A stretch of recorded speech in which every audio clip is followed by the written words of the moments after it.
Promotional consideration paid for by the following.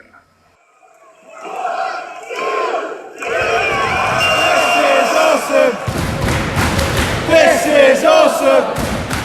Hello and welcome to Cheap Shot Entertainment. Once again, I'm your host Luke and you are the Cheap Shot Nation. We're going to be looking at NXT Takeover 30. It happened on the 22nd of the 8th, which is August in new money, 2020, and it was still at the Full Sail University in Florida. And it was a really good show. NXT is always a really good show anyway, and WWE now have had to up their game. I didn't know what the new Thunderdome thing was with WWE, but I'll talk more about that at SummerSlam because they didn't have it here. I don't think they had it here, but NXT, you know, people are going to tune in to watch it. Like I say, it happens on the Saturday before the Big Four, usually, and it's very different to have them both in the same place, and they've really opened up the facility and just made full use of Full Sail in lockdown, and the fact that they can't have any fans and stuff like that is absolutely phenomenal, much like this pay-per-view. And we jump straight into it with a phenomenal opening match. Finn Balor versus Timothy Thatcher. Timothy Thatcher has come literally out of nowhere. He was a replacement for Pete Dunne to partner with Matt Riddle after they won the NXT Tag Team Championships. That relationship broke down based on the fact that Matt Riddle was due to go to the main roster, and Timothy Thatcher has just been proving his Thatcher's Thatch can is really good, and Finn Balor is sort of middling at the moment. Came in as sort of more like a Prince Devitt kind of character, and I really liked that. He's always been facing WWE. It's nice to see that they're trying something different with him, and he does play a heel in between person very, very well. So people are still cheering for him, but he's still a heel. He does heelish kind of things and has heelish tendencies.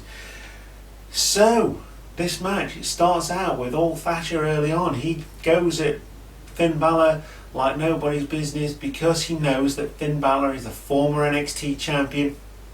He's beaten the likes of Samoa Joe several times, and he is just phenomenal. He is beyond compare when it comes to NXT. So Timothy Thatcher takes the fight, and we get that leads up to an injury for Finn Balor and an arm key lock used by Thatcher to take down the former NXT champion.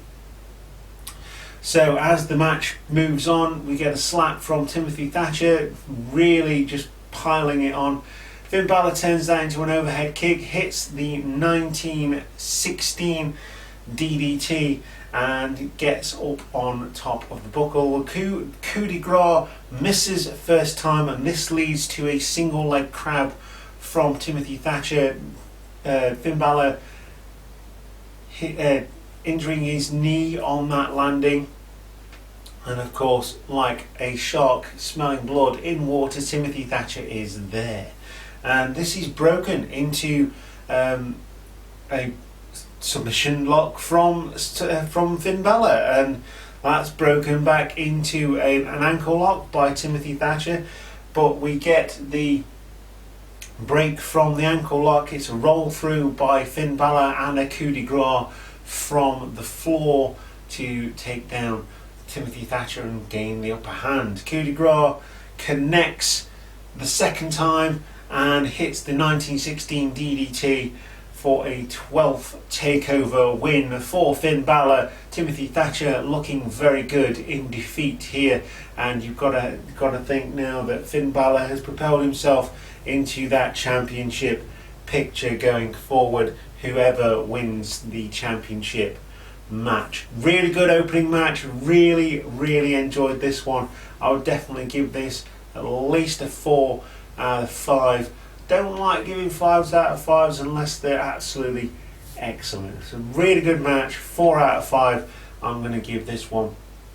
And we move on to the Championship ladder match for the North American Championship, the vacant North American Championship. Of course, Keith Lee won the championship, then won the NXT Championship, gave up the North American Championship to release more opportunities for younger talent, and NXT have done a really good job of releasing that younger talent in this one. Bit of history here.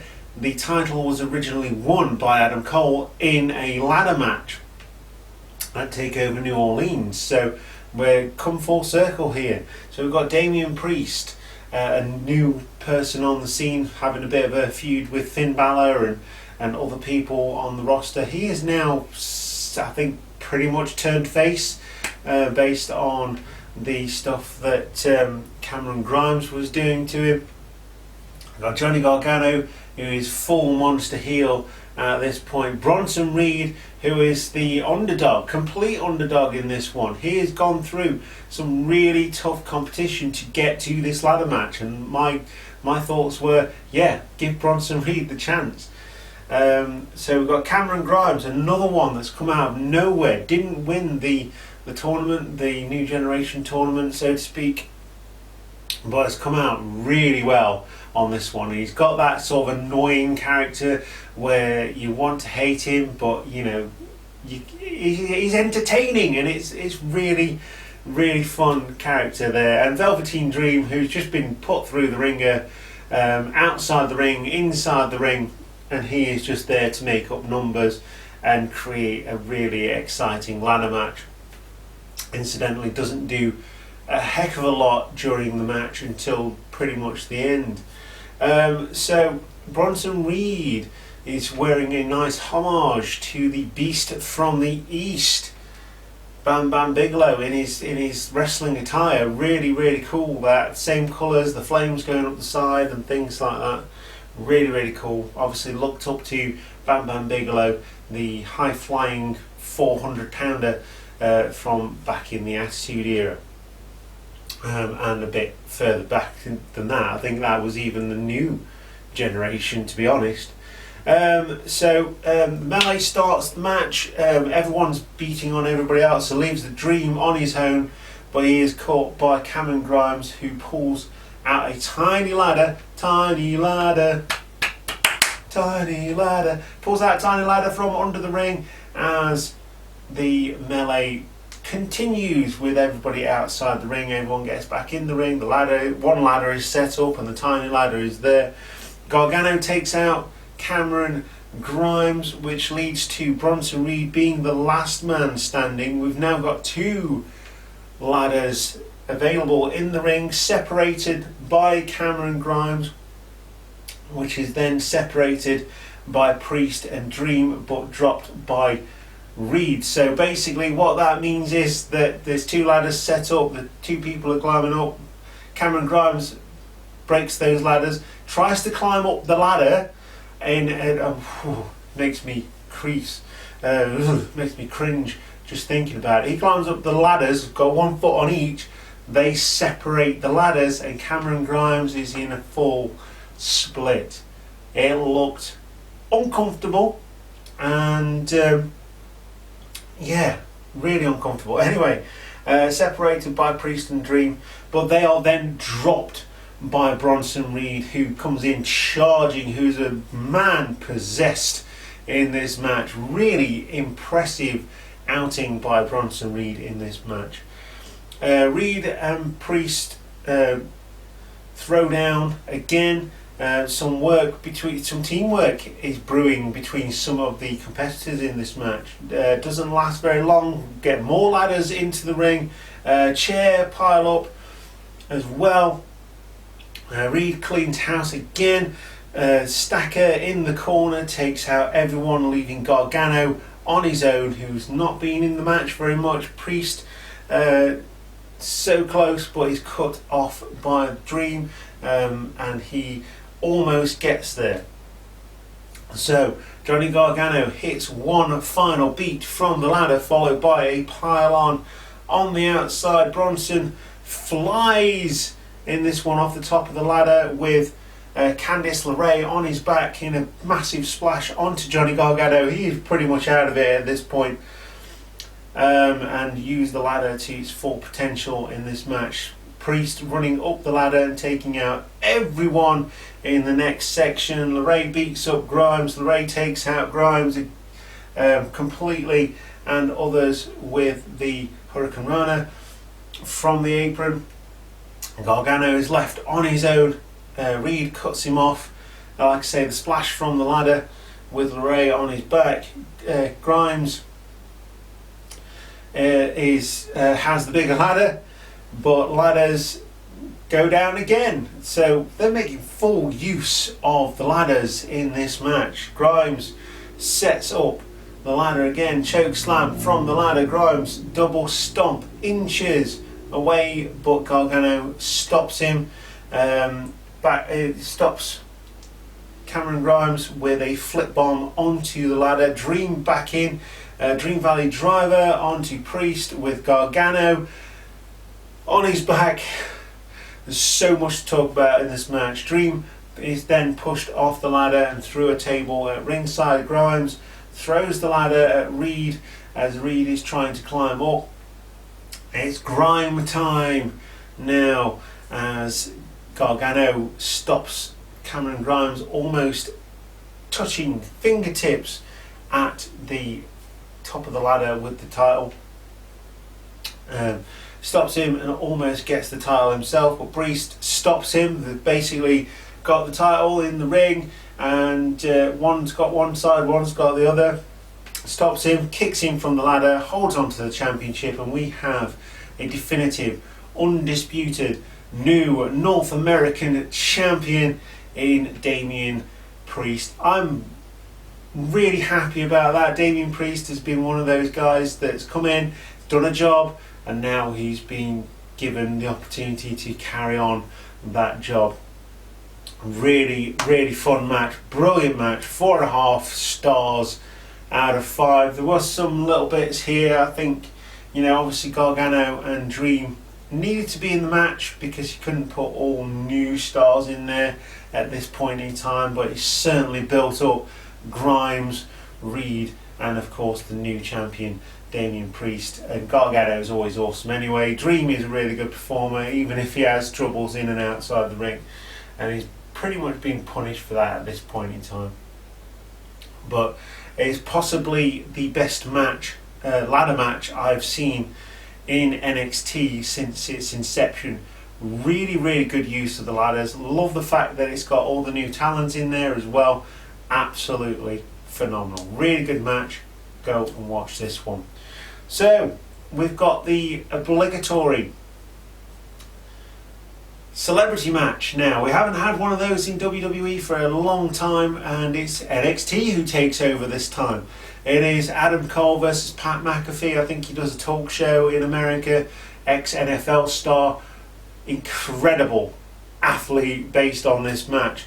And he gives Adam Cole as much of a beating as Adam Cole gives him, but it is ultimately the ring savvy of Adam Cole that does defeat Pat McAfee.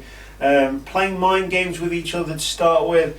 Obviously McAfee being the bigger of the two, the stronger of the two, and that is how this feud was born, out of frustration. McAfee calling him little man and things like that. But I was really impressed by Pat McAfee, and it does just show the pedigree of Adam Cole to work this match with someone who's never been in a wrestling ring before and make him look incredible. Obviously he did a lot of that himself, but the setup for the match, everything about it was just really, really good.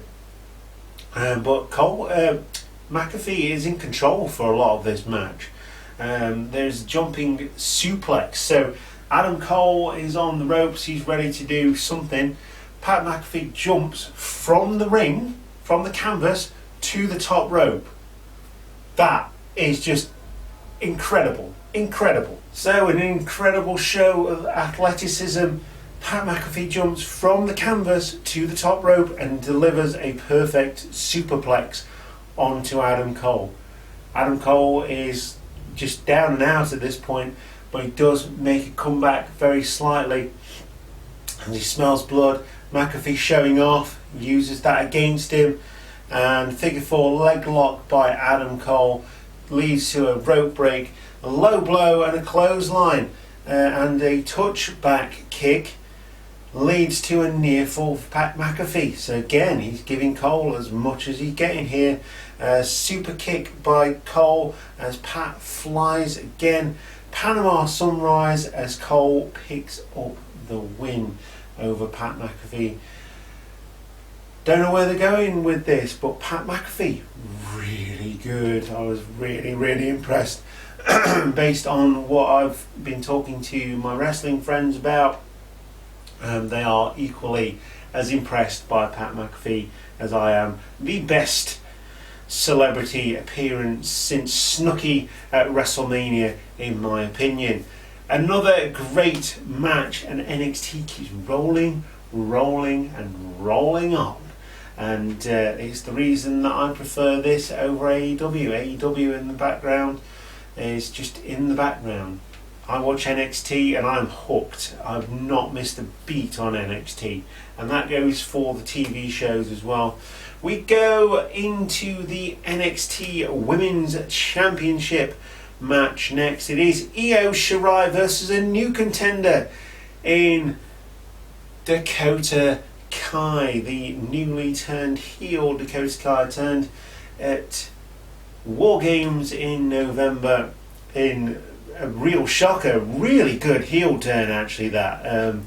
Sometimes people don't do it properly, they don't do the right things at the right times, but that was a complete shock, and it worked so well. And Dakota Kai, I love Dakota Kai and the Io Shirai, they're both brilliant. So here you go.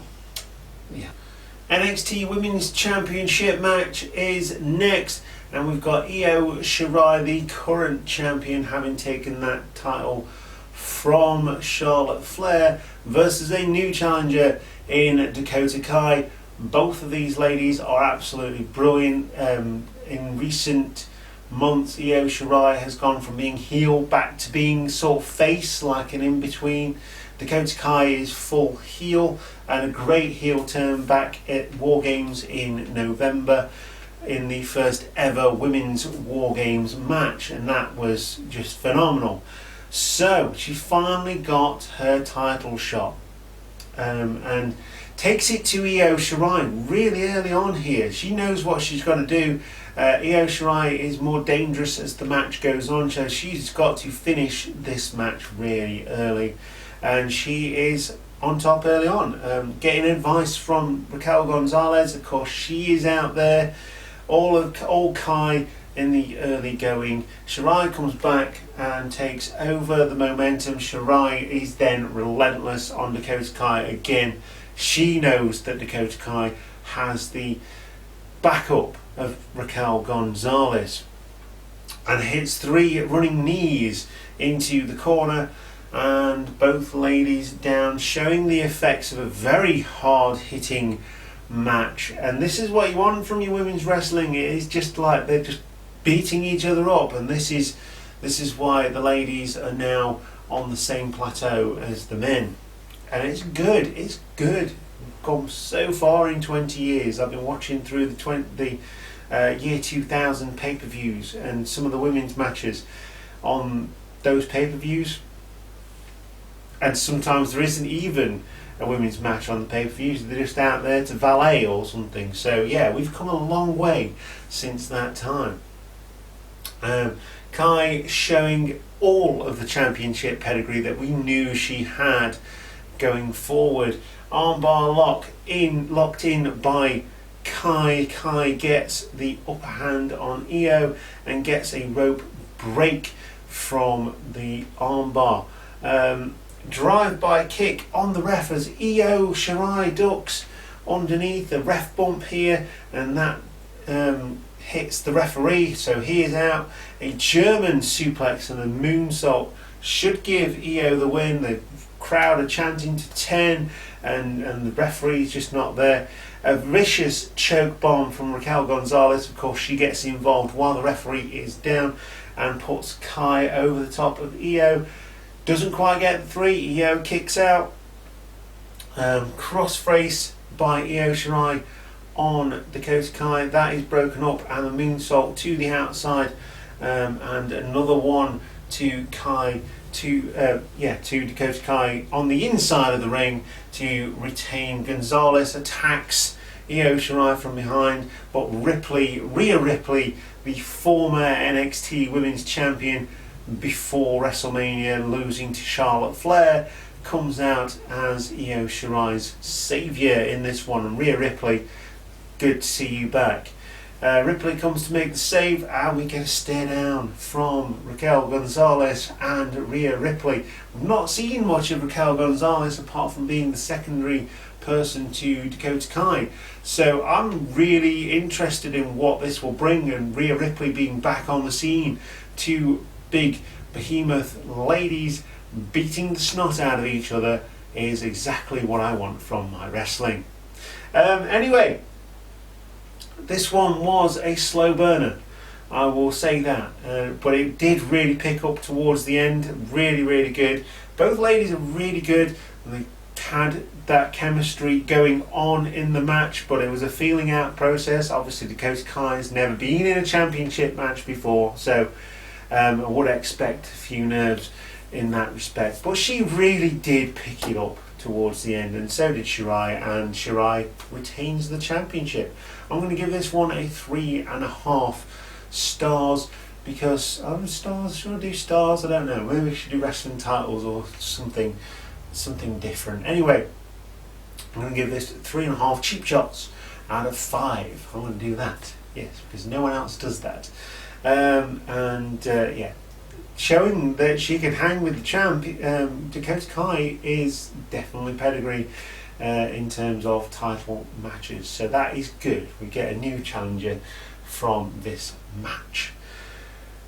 Final match of the evening now. We go on to the NXT title match for Keith Lee's first real full defense of the title since winning it from Adam Cole in a really cool match back at the last NXT show. I think it was in your house, wasn't it? Was it in your house? Not sure now. Anyway, the last NXT show. So he's only held the championship for a couple of months, so you'd expect him to carry on with that. Obviously he's had dealings with the main roster. He's really impressive on the main roster, so you got the feeling that they're going to pull the trigger at some point. I'm not trying to give you the ending of this match, but yeah, it loses a few stars for how they did this one. But for the rest of the pay-per-view, I mean, it's like we're talking 80% decent matches, and this was okay, but they haven't had much time to work with each other. It's just been Karrion Kross coming in, beating people up, having some good matches, taking out Tommaso Ciampa really harshly, and it was really impressive. I like Karrion Kross, but I think they pushed him to the stars too quickly, and it really did show in this match. But Lee comes out strong. He's fighting for his fallen friend Dijakovic in this one. Very much a Rocky sort of storyline without the same ending. Lee comes out strong until Kross retreats to the outside. The plexiglass is broken by Keith Lee on the outside, leading to Lee charging into the post as Karrion Kross moves out of the way. Kross then kicking the guardrail into his arm and injuring the arm. Obviously, if you take the power game out of Keith Lee, then you have a good chance of winning. And from here, it's all Karrion Kross, with the armbar applied to Keith Lee, really working that arm. His incredible strength to hit the power bomb from that is incredible, because Karrion Kross is not a small guy, but he still picks him up, drops him on his back and breaks the hold. And after 2 corner splashes and a power slam, gets a near fall. 2 kicks and a DDT turn the tide again in favour of Karrion Kross. But after a short exchange, Lee comes back before Kross hits a huge clothesline and a Doomsday Saito suplex from Kross. But he does look injured at this point. He has pulled his shoulder, really limp shoulder here, so he carries on. I'll give him that. There's one thing about wrestling, it may be basically a visual pantomime with a wrestling ring rather than a stage, but I tell you what, I've seen some injuries and they've always carried on, whether that's been in WWE or on the indie circuit here in the UK. I've seen some things and they've always carried on, so well done to Karrion Kross from that. Cross jacket from Kross, obviously can't get it all on this one because of the arm. Spirit Bomb by Lee, both guys up top. Another Doomsday Saito from Karrion Kross to get the 1, 2, 3. We have a new champion. Yeah, I'm not sure how I feel about this one. I really like Karrion Kross, but having had Lee pick up both titles, relinquish the North American title, and then lose the NXT title in his first real defence of that title, it makes me wonder. Now we know that he's been moved up to Raw, which is great. But I was saying this to my friend Mike, who I watched the show with over a popular video app, and I was saying this, that the NXT title, it's a beautiful title, it's got a lot of lineage now, but it always seems to me like whenever a champion loses the title, they don't have their rematch, they just get moved to the main roster, with the exception of a few. So, yeah, it kind of, you never get that closure from the NXT title. I know it's developmental, but I mean, with it now being head-to-head with AEW, you think they'd just sort of give them another title shot and then send them up. But the injury was confirmed on NXT this past Wednesday, and unfortunately Karrion Kross has had to relinquish the title. Good news is this is probably going to lead to some kind of NXT title tournament, which I don't think we've ever seen before, apart from when it was first made. So I'm looking forward to that. I'm really looking forward to that. Obviously they've done the ladder match for the North American Championship, so they can't really do that, but there's plenty of stuff they certainly could do to crown a new champion. So yeah, it's a very strange match with the injury, not really putting up much of a fight from Lee. He also hasn't held the championship for very long, which is very strange, a very, very strange decision. I've written all this down here. I can only speculate that maybe getting a call up, which he has. So yeah, I mean, it's cool for Lee. I'm really happy for him. It's really fantastic. But what made me really laugh is on NXT he wears the shorts, the tight shorts and no top. Goes up to the main roster. Vince McMahon, "You're wearing a shirt, pal," and makes him wear like loose shorts as well. So yeah, it's an interesting one that. But it is what it is. But yeah, really happy for Lee. Really quite upset for Karrion Kross having won the championship. I was looking forward then to seeing what he would do as champion. Yeah, it's an interesting one. I don't know how to feel about it, but let me know what you feel about this pay-per-view. I thought it was a really good pay-per-view. Definitely a 4 out of 5 at the very least. With the last match being a bit disappointing because it was probably cut short due to the injury to Karrion Kross. So I'm going to give that one a 3 out of 5 cheap shots. Yeah, it's a good pay-per-view. Go and watch it. It was phenomenal, in fact. I really enjoyed it. The ladder match being the standout. and the first match as well being really good. But let us know what you thought of the pay-per-view. I've been your host Luke, you are the Cheap Shot Nation, and I will see you next time. And goodbye.